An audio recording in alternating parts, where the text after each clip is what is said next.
cette finale, le Malien Fodé Sissoko pour le Lille Métropole Athlétisme.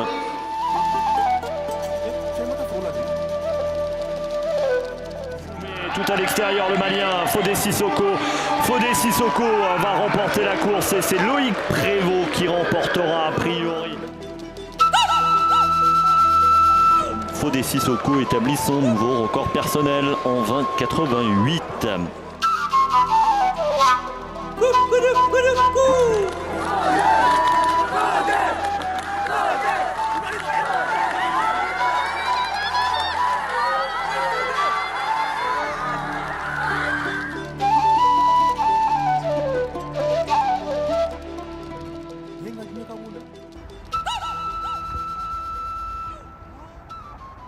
C'est un rituel qui dure depuis son arrivée en France.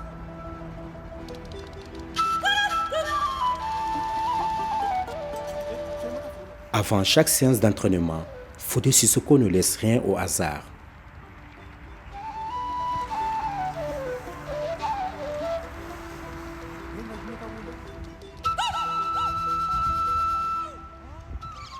Il fait ce qu'on appelle en athlétisme des gammes, comme chez les guitaristes.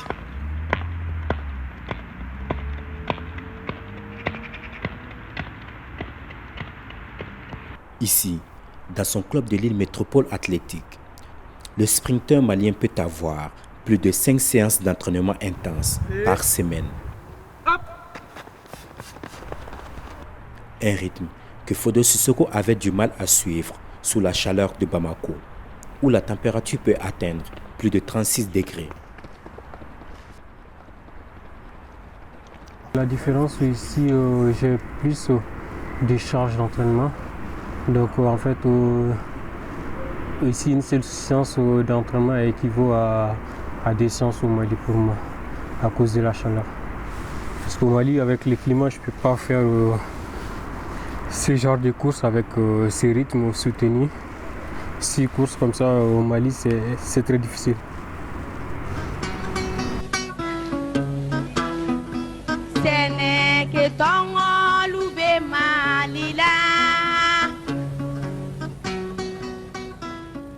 Très difficile, car en plus des conditions climatiques, le Mali manque d'infrastructures adéquates pour cette discipline. Pour tout le pays, nous n'avons que 2 stades en tartan, c'est-à-dire des stades qui permettent de faire la compétition de haut niveau. Et là encore, depuis 2 ans, nous avons des difficultés parce que ces stades sont souvent en réfection et on partage les pistes avec d'autres sports, notamment le football. Donc c'est pas évident de pouvoir pratiquer l'athlétisme comme il faut ici. Nos athlètes, quand on peut les faire partir à l'extérieur, dans des pays qui ont les moyens, alors ça les permet de pouvoir mieux pratiquer.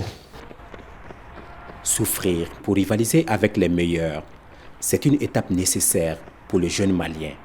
On peut dire que c'est un plus, c'est un avantage pour moi d'être avec des athlètes aussi qui sont bien. Donc on a chacun nos qualités, nos différences en fait. Donc ça apporte beaucoup, surtout en matière d'aérobie, Toufi qui m'aide beaucoup. Parce qu'en termes d'aérobie, il est bien que moi. Et voilà, ça m'aide à me progresser effectivement. Ok, mais tu vois Fodé, quand tu pars debout, c'est lisse. En fait, en trépied, tu dois faire exactement la même chose que ça. Ok. Donc après, insister un petit peu plus, tous les deux, insister un petit peu plus sur les genoux. Dans le virage peut-être, toi oui, Fodé il le fait. Fodé Sissoko a déjà remporté plusieurs médailles en 100, 200 et 400 mètres pour le Mali. Mais aussi ici en France pour son club. Cette année, l'objectif final est clair.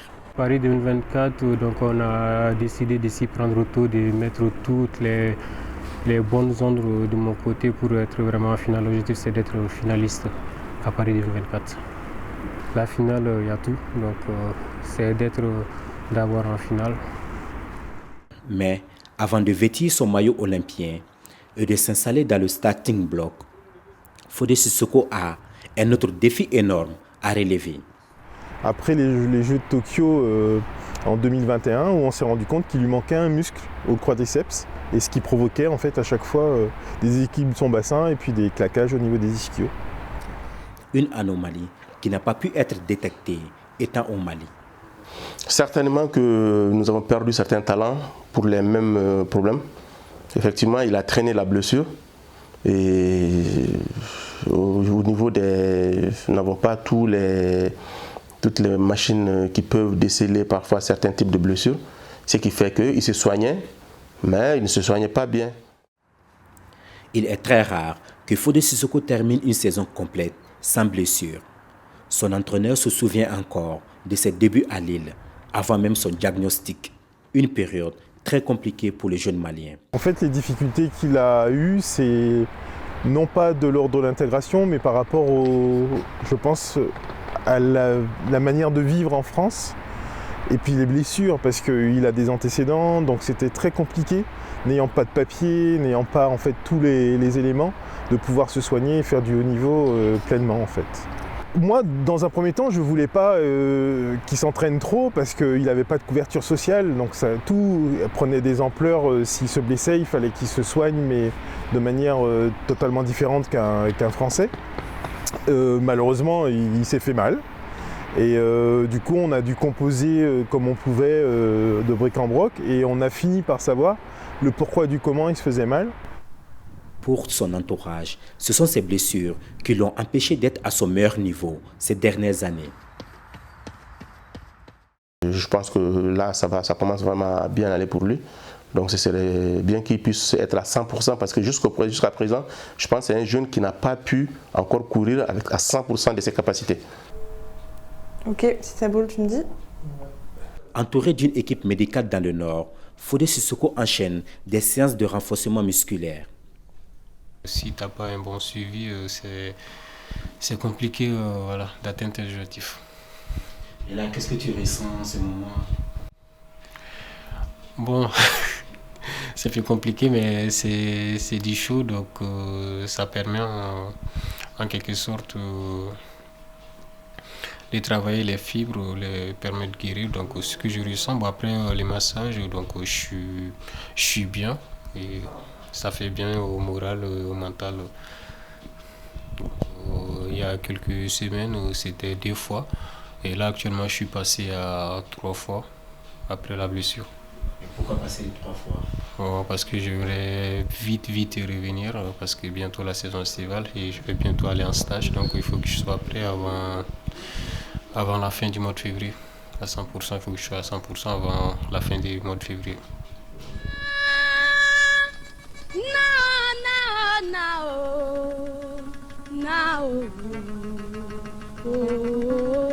Bon, bienvenue.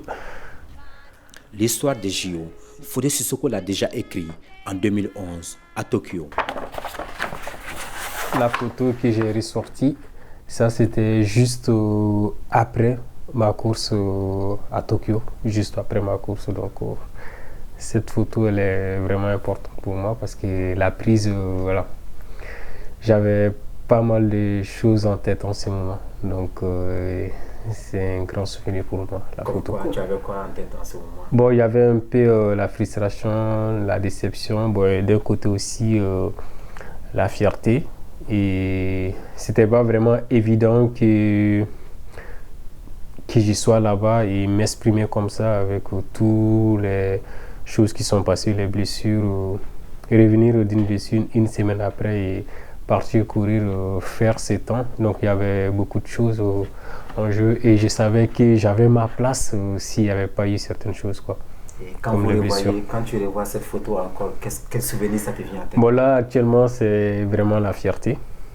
Donc la fierté, je dirais un rêve qui est devenu une réalité.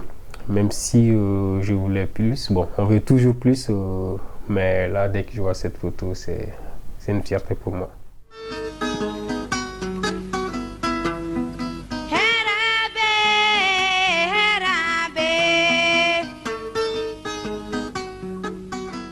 Fodé, c'est un talent. Et comme on le dit dans le sport, c'est vraiment un talent. C'est quelqu'un qui a d'abord les capacités naturelles. Il aime le travail. Et très souvent, quand on associe, et il est sérieux. Donc quand on associe vraiment ces ingrédients, il n'y a pas de raison que la personne ne réussisse pas.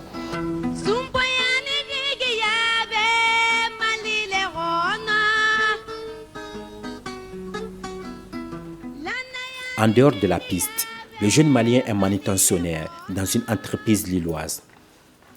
Plus qu'un moteur, ce travail représente pour lui un équilibre et une garantie. Car le sportif de haut niveau ne vit pas de son sport.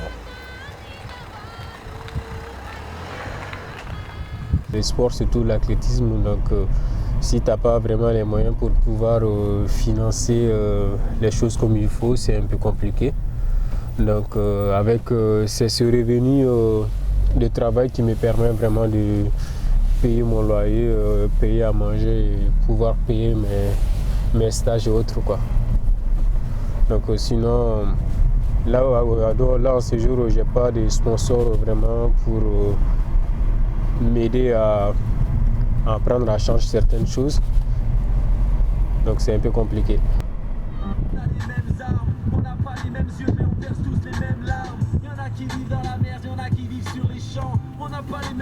Pourquoi la folie? En fait, il fait les rap conscients, donc du coup depuis tout jeune, j'écoute ces musiques-là, donc du coup ça me donne un peu de la force en fait.